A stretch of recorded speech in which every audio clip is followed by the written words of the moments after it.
Hola, ¿qué tal a todos? Mi nombre es José Hernández, soy médico y me dedico a hacer investigación en pacientes que tienen trastorno del espectro autista. El día de hoy vamos a hablar acerca de lo siguiente. Dice meltdown y shutdown.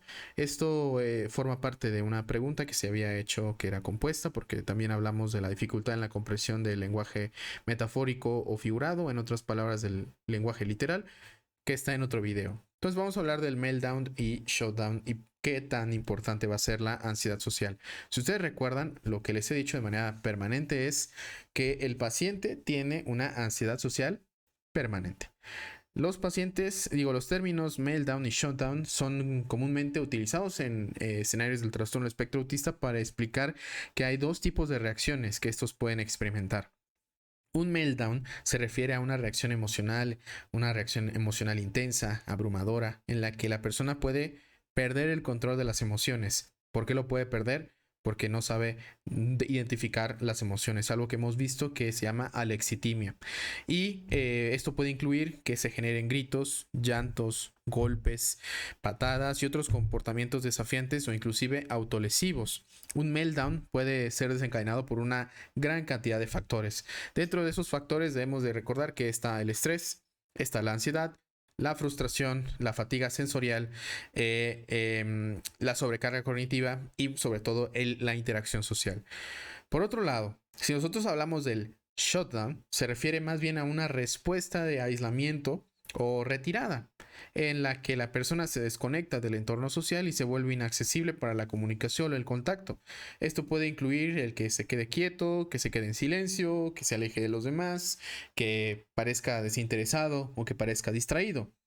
Un shutdown también puede ser desencadenado por factores similares comentados previamente en el meltdown.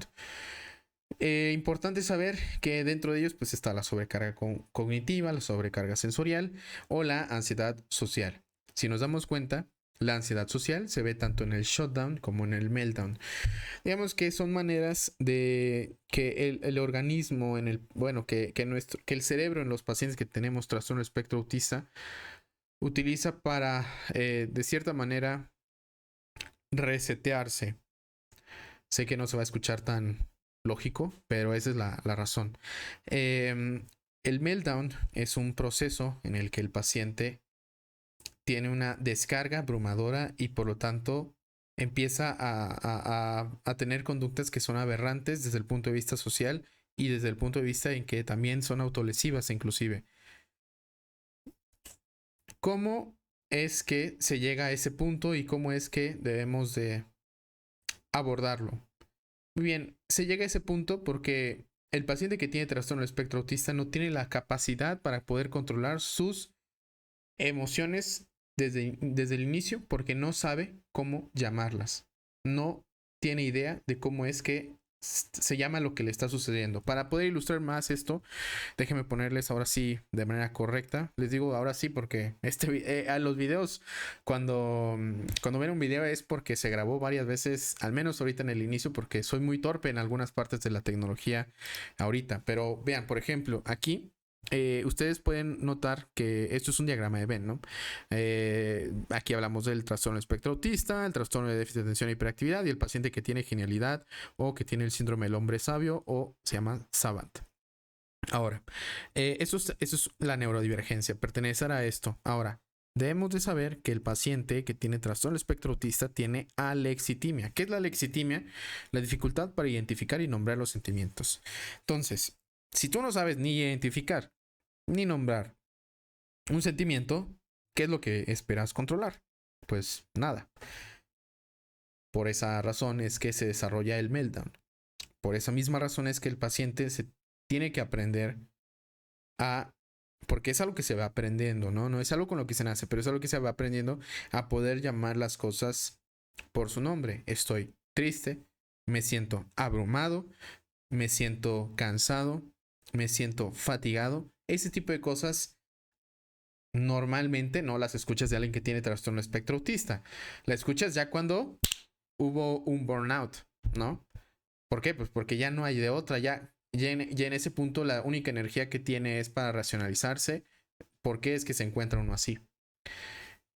Pero digamos que hay datos que indican que el 50% de los pacientes, digo que el 50%, el 50% de la vida de un paciente que tiene trastorno espectro autista es burnout, lo cual no es tan alentador, pero es muy cierto si veríamos muy de cerca la vida de todos estos pacientes, de todas esas personas. Entonces, debemos tomar primero muy en cuenta esto. No podemos nosotros los que tenemos trastorno espectro autista controlar algo que no sabemos qué es. Nosotros, las personas, los humanos, debemos saber que si algo podemos controlar en la vida, son tres cosas. Una, podemos controlar nuestros pensamientos. Dos, podemos controlar nuestros juicios, ¿no? O podemos controlar nuestros opiniones. Y nosotros podemos controlar también nuestros impulsos. Pero se tiene que aprender a controlar eso a través del conocimiento de las cosas. Por lo tanto, mientras la persona que tiene trastorno espectro autista no se le enseñe cuáles son los sentimientos que se pueden tener y cómo es que se va a sentir, el paciente va a ser incapaz de manera natural poder racionalizar lo que siente. Ahora, ahora hay un punto bien importante.